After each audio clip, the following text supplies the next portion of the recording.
Assalamualaikum warahmatullahi wabarakatuh. Daawadi ku soo dhow janaalka Dalnoor Shiti. Daawada haddii aad nagu cusub tahay subscribe noo saar.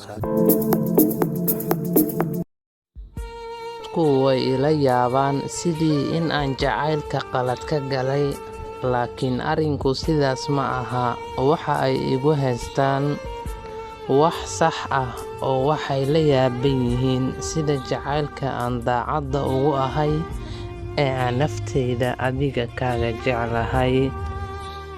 Ma ogtahay macaaney in qalbiga uusan ogolayn inuu qanco hadduu kaa waayo hawada ay naftu ku neefsanayso.